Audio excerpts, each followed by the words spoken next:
Hello प्यारे साथियों, आप लोग कैसे हैं। आशा करते होंगे आप लोग अच्छे होंगे। आप सभी का स्वागत है यूट्यूब चैनल ब्रिजेश एकेडमी में। जो भी अभ्यर्थी प्रिपरेशन कर रहे हैं यूपी टेट, तो यह वीडियो काफ़ी महत्वपूर्ण वीडियो होने वाली है, क्योंकि दोस्तों बाल विकास से वेरी मोस्ट इम्पॉर्टेंट क्वेश्चन है जो परीक्षाओं में बार बार पूछे जाते हैं और प्रीवियस ईयर क्वेश्चन पेपर है। तो चलिए दोस्तों वीडियो को स्टार्ट करते हैं। उससे पहले अगर आप लोग हमारे चैनल पर नए हैं तो चैनल को आप लोग सब्सक्राइब कर लीजिएगा और वीडियो को लाइक करेगा। ज़्यादा से ज़्यादा अपने दोस्त यार फ्रेंड के साथ इसे ज़रूर आप लोग शेयर करेगा। चलिए दोस्तों वीडियो को स्टार्ट करते हैं। जो पहला प्रश्न दिया गया है, पहला प्रश्न है, बाल विकास किसका परिणाम है? आनुवांशिकता का है कि पर्यावरण का है, परस्पर क्रिया का है, इनमें में से कोई नहीं है? तो जो इसका राइट आंसर है दोस्तों, परस्पर क्रिया का परिणाम है। तो आप लोग का आंसर होगा परस्पर क्रिया का परिणाम है। तो ऑप्शन नंबर सी सही है। चलिए दोस्तों अगर चलते हैं अगले क्वेश्चन पर। जो अगला क्वेश्चन दिया गया है, क्वेश्चन नंबर 2 दिया गया है कि जीन पियाजे के अनुसार संज्ञानात्मक विकास किसके चरण होते हैं, यानी कितने चरण होते हैं। देखिए दोस्तों जीन पियाजे के संज्ञानात्मक विकास दोस्तों यह 4 चरण होते हैं। ठीक है, तो 4 चरण होते हैं। एक दोस्तों संवेदी गामक अवस्था होता है, एक बाल अवस्था होता है, और जो तीसरा होता है औपचारिक अवस्था होता है, एक अनौपचारिक होता है। ठीक है, तो इन चारों अवस्थाओं में यह यानी जीन पियाजे के अनुसार संज्ञानात्मक विकास के चरण होते हैं, यानी 4 चरण होते हैं। तो कौन सा राइट आंसर है? तो आप लोग को इतना पता लग गया होगा। ठीक है, तो जो ऑप्शन नंबर 20 सही है। ठीक है, ऑप्शन नंबर 20 सही है। चलिए अगले प्रश्न चलते हैं। जो अगला प्रश्न दिया गया है,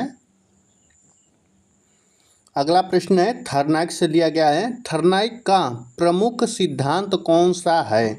अनुकरण सिद्धांत, प्रभाव का सिद्धांत, प्रचालन का सिद्धांत कि शास्त्रीय अनुबंधन का सिद्धांत? तो कौन सा राइट आंसर है? जो इसका दोस्तों राइट आंसर है प्रभाव का सिद्धांत है। ऑप्शन नंबर 20 सही है। ठीक है, यानी थर्नाइक ने कौन सा सिद्धांत दिया है? तो यह दिए हैं प्रभाव का सिद्धांत दिए हैं। ठीक है, ऑप्शन नंबर 20 सही है। चलिए अगले पॉइंट चलते हैं। अगला क्वेश्चन दिया गया है, निकटवर्ती क्षेत्र किस संकल्पना किसने दी है? ठीक है साथियों, किसने दी है? तो जीन पियाजे ने दी है कि वाइगोस्की ने दी है कि स्किनर दी है कि कोहलरबर्ग ने दी है?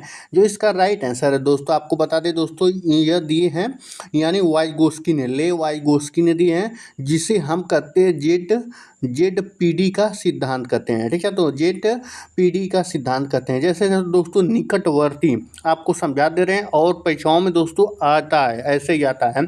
ZPD का सिद्धांत किसने दिया है? तो जीन पियाजे वाइगोस्की ने दिया है।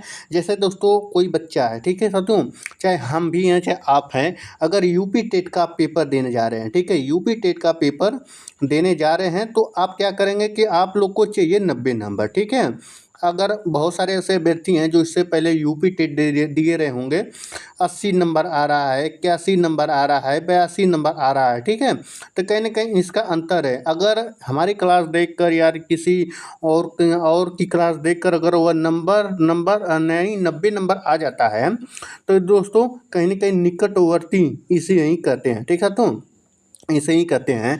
यह लक्ष्य पा गया तो कहीं ना कहीं यह व्यक्ति पास हो गया। ठीक है, तो इसी को ZPD का सिद्धांत कहते हैं। ठीक है, तो इसका राइट आंसर है तो ऑप्शन नंबर 20 है। ठीक है, तो चलिए अगले पॉइंट चलते हैं। अगला प्रश्न दिया गया है, अगला प्रश्न है कोहलरबर्ग का सिद्धांत किससे संबंधित है?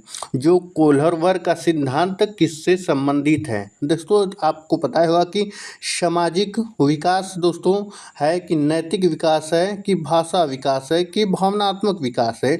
जो इसका राइट आंसर है दोस्तों नैतिकता का विकास, यानी नैतिक का विकास से सिद्धांत से यह रिलेटेड है यानी संबंधित है। लॉरेंस कोहलरबर्ग ने ही नैतिकता का विकास किए हैं। ठीक है, तो नैतिकता का सिद्धांत दिए हैं। तो उसमें दोस्तों 4 चरण होते हैं। 0 से 4 वर्ष होता है, बच्चे में नैतिकता नहीं पाई जाती है।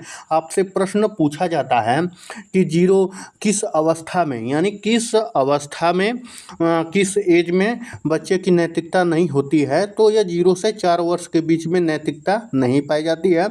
अगर छोटे बच्चे देखिए दोस्तों 0 से 4 वर्ष के बीच में कोई भी बच्चा रहेगा, अगर प्रधानमंत्री आ जाए, मुख्यमंत्री आ जाए, बच्चा को नैतिकता नहीं रहता है। अगर उसको खिलाते हैं बुलाते हैं तो थप्पड़ भी मार देगा। ठीक है, उसे इस चीज़ को नहीं पता होता है, नैतिकता नहीं होती है यानी ना के बराबर पाई जाती है। ठीक साथियों, तो जो इसका राइट आंसर है तो ऑप्शन नंबर बी सही है। ठीक है, तो अगले पॉइंट चलते हैं। नेक्स्ट क्वेश्चन है, क्वेश्चन नंबर 6 है। क्वेश्चन नंबर 6 में दिया गया है, बालक की प्रथम पाठशाला कौन सी है यानी कौन सी होती है। बालक की प्रथम पाठशाला कौन सी होती है। देखिए समाज होता है, ये तो सेकेंडरी है। ठीक है, तो ये तो सेकेंडरी है, सेकेंडरी पाठशाला है। जो प्रथम है यह फर्स्ट है, विद्यालय भी सेकेंड है। ठीक है, तो मित्र भी सेकेंड है। तो कौन सा राइट आंसर है दोस्तों, तो ऑप्शन नंबर बी से ये परिवार है। ठीक है, तो परिवार है। आपसे पूछ लेगा कि प्रथम पाठशाला कौन सा है, तो पहले नंबर पर परिवार आता है। अगर सेकेंडरी पाठशाला पूछे तो समाज हो गया। ठीक है, तो समाज हो गया, पास पड़ोस हो गया, उसके बाद मित्र हो गए, उसके बाद विद्यालय हो गया। ठीक है, विद्यालय हो गए, यह यानी द्वितीयक यानी प्रथम द्वितीयक पाठशाला है यानी सामाजिकरण है। ठीक है, तो यह ऑप्शन नंबर बी सही है। ठीक है, तो चलिए अगले प्रश्न चलते हैं दोस्तों। ठीक है, अगला प्रश्न दिया गया है, क्वेश्चन नंबर 7 है। 7 में क्या दिया गया है, तो आप लोग आंसर भी करिएगा दोस्तों, आपका कितना सही हुआ है लास्ट में आप लोग कमेंट जरूर करिएगा। ठीक है, बालक का स्वांगीण विकास किससे संभव है। तो आप लोग आंसर करेगा दोस्तों, केवल खेलों से जी बिल्कुल नहीं, जहाँ केवल दिखे आप लोग उस आंसर को काट दीजिएगा। ठीक है, और देखिए केवल पुस्तक, जिस भी ऑप्शन में केवल आ जाए उससे पहले आप लोग काट दीजिएगा। ठीक है, और देखिए पाठ्यक्रम एवं पाठ्यक्रम गतिविधि से, जी बिल्कुल देखिए केवल है, ये भी पहले काट दीजिएगा। तो ऑप्शन नंबर सी सही है। ठीक है, ऑप्शन नंबर सी सही है। आई होप समझ में आया होगा। ठीक है, तो अगले पॉइंट चलते हैं। अगला प्रश्न दिया गया है क्वेश्चन नंबर 8। ठीक है, क्वेश्चन नंबर 8 दिया गया है कि रेडीनेस किससे संबंधित है। रेडीनेस किससे संबंधित है। देखिए शिक्षा से है कि परिपक्वता से है कि बुद्धि से कि अनुशासन से है। ठीक है, तो अनुशासन से, तो कौन सा राइट आंसर है दोस्तों, जो इसका राइट आंसर है दोस्तों, देखिए रेडीनेस संबंधित है यह परिपक्वता से है यानी मेच्योरिटी से है कि मतलब किसी के अंदर कितना मेच्योरिटी है, आया है कि नहीं आया। ठीक है, तो ऑप्शन नंबर बी सही है। चलिए अगले प्रश्न चलते हैं। अगला प्रश्न दिया गया है क्वेश्चन नंबर 9। ठीक है, क्वेश्चन नंबर 9 दिया गया है, पावलोव का प्रभाव किससे संबंधित है। पावलोव का प्रभाव किससे संबंधित है। प्रभाव का नियम दोस्तों आप लोग जानते होंगे, नेक्स्ट क्वेश्चन बताए थे किसका है। देखिए शास्त्रीय अनुबंधन जो है वह पावलोव से संबंधित है यानी इन्होंने पावलोव जो है शास्त्रीय अनुबंधन का सिद्धांत दिए थे। ठीक है, तो अनुकरण है BF स्किनर है। अनुकरण जो किसका है, BF। ठीक है, BF स्किनर द्वारा दिया गया है। ठीक है, यहाँ तक क्लियर है। तो चलिए अगले क्वेश्चन चलते हैं। अगला क्वेश्चन दिया गया है, बालक का आत्मविश्वास विकसित करने का सर्वोच्च तरीका है।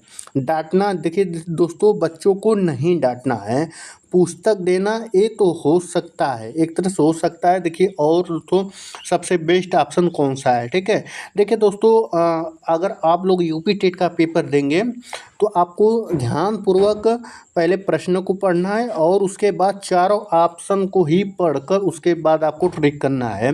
ठीक है, तो देखिए दोस्तों अवसर प्रदान करना, जी बिल्कुल ऑप्शन नंबर सी सही है। ठीक है, तो दंड तो देना नहीं है, जहाँ भी दंड देना हो जाएगा वो ऑप्शन नेगेटिव रहेगा। तो ऑप्शन नंबर डी गलत है। ए भी गलत है, बी भी गलत है। ठीक है, तो सही कौन सा है? तो ऑप्शन नंबर सी, अवसर प्रदान करना। चलिए अगले प्रश्न चलते हैं। Question number 11। क्वेश्चन नंबर 11 में दिया गया है अनुबंधन। अनुबंधन का सबसे बड़ा लाभ होता है अनुशासन, सीखने की दृढ़ता, स्मृति, प्रेरणा।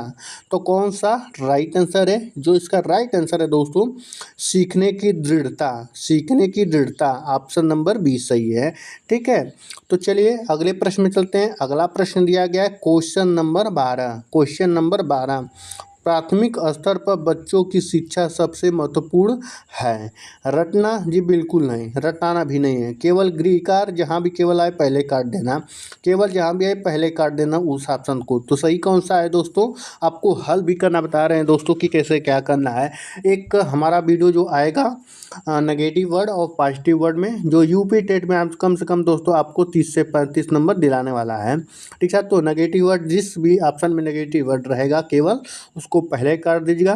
केवल के साथ साथ बहुत सारे ऐसे नेगेटिव वर्ड है, आपको पता नहीं है तो आपको नेक्स्ट वीडियो में दे दी जाएंगी। ठीक है, जो इसका राइट है ऑप्शन नंबर बी सही है। ठीक है, तो चलिए अगले क्वेश्चन चलते हैं। अगला क्वेश्चन दिया गया है क्वेश्चन नंबर 13। ठीक है, क्वेश्चन नंबर 13 कि इनसाइड लर्निंग का प्रतिपादन किसने किया है?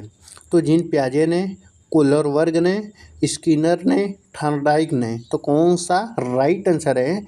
जो इसका राइट आंसर है क्वेश्चन नंबर बी सही है, कोलरबर्ग। लॉरेंस कोलरबर्ग ने प्रतिपादित किया है। ठीक है, तो ऑप्शन नंबर बी सही है।